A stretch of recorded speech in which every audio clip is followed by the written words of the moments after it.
Hey, how's it going? I hope you're doing well. I know this whole quarantine thing can be quite boring, just cooped up in the house. So I hope this video can just, just bring something interesting to your day, I guess. And, yeah, I'm Fresh Springwater Boy, and this is today's video. So, as I mentioned in the comments of my last video, this video is about tips and tricks for Wattson. If you don't play Wattson, I'm sure you could still find it interesting, and make sure to use them because it'll make you a much better player.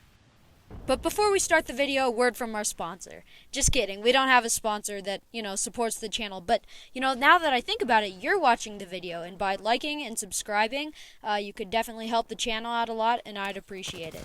So, so without further ado, let's get into the video. So I'll start with her abilities just because it kind of organizes it a little better. You probably know them somewhat, but anyways, here we go. Wattson's passive is Spark of Genius, and it has two different things to it. First off, the ultimate accelerant charges your ult 100% of the way. So let's just say you're at 3% and you use the ultimate accelerant, you'll instantly be at 100%. Or if you're at 50%, you'll get it instantly if you have the ult excel. And the second part of the ability is she can see where people cross through her fences, similar to how Mirage can see where his decoys were shot. Her tactical is the fences. There's really not that much to it, so yeah. And her ultimate is the interception pylon, which blocks all ordnance, so like grenades, Gibraltar, Bangalore ults, all of that stuff. And also it recharges your shield slowly. How I'm going to do this is I will do the tips in different categories. So I'm starting it off with the tips for passive ability. So the first tip is to always carry around at least one ultimate accelerant. And why I say this is because, as I mentioned earlier, it charges her ult 100%.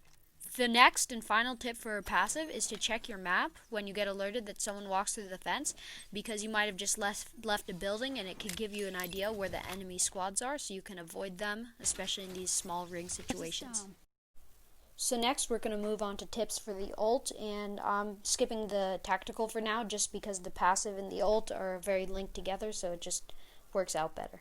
The first tip would be to use your ult a lot. It's so easy to get just because you can get it from one ultimate accelerant, and it charges in, I believe, 2 or 3 minutes. So whenever you get in a fight, it can protect you from Gibraltar ults and grenade spam, so it's good just to try and use it. So the next tip is the ult actually charges up the fences much faster. It only takes a 1-second cooldown, as you'll see here. Where my tactical slot is, it says it's 1 second each. So if you're planning on fencing down a house, popping your ult is really helpful to get it done faster. This next one is a new feature to Season 5, and actually Wattson's ult stops Loba's tactical. So my final tip for Wattson's ult is that it can take damage from stuff like caustic traps and bullets. So when you're placing your ultimate down, be smart about it and don't place it in a spot where the enemies can shoot it. Okay, so now we can move on to our final little subsection. This one, of course, will be the tactical, and here we go.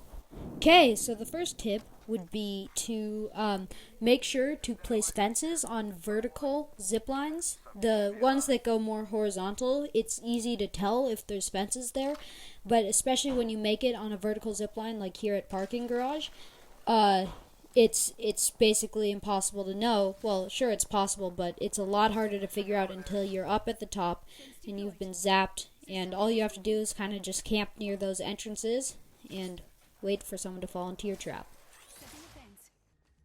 So this is kind of like a tip for the last tip, and basically it's some zip lines like these, you can come out on different sides. They don't always force you like forward, and a lot of people use 4 fences around them to completely box off the area, so no matter which way they jump off, they'll be trapped. But the tip here is to make a triangle instead, and it can still cover it, but it's more effective on fences.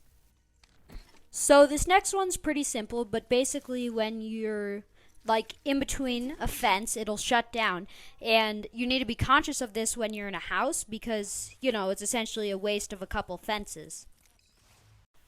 The blue line that you'll see when placing down your fences, it should be a circle, a radius, shows how far away you can put your fences. And the further is generally better because it makes it harder to shoot them down. Planting fences. Speaking about putting the fences far apart to protect them, they can take damage by anything like caustics, gas traps, or fire, or just whatever that causes damage. And so some buildings have like little lips that can protect them from being shot, or just be conscious about that and think what can protect the fences from taking damage. These last three kind of all go together, so I'll start by saying fence a lot. Just having fences on the doors sure is kind of intimidating, but when you have a whole slew of them, it's much more effective and, well, also intimidating. So also, I'll mention that you can only place 12 fences max, so if you try and place a 13th, it'll break the first one, and that can mess everything up, so be conscious about that. And finally, if you find enemy fences, you can break one of them and use that node to extend to a 13th fence. So that's pretty much it. Even if you don't play Wattson, I hope you enjoyed it. And actually, I think you might want to try her sometime, just because, try and use the tips. I have to admit, she's not the most fun legend, but this can definitely help you out. And I would say probably the most fun legends are like Mirage and Caustic, and that's actually a very good segue into next week's video, which will be gameplay with Caustic. So just sit back and enjoy the rest of this game.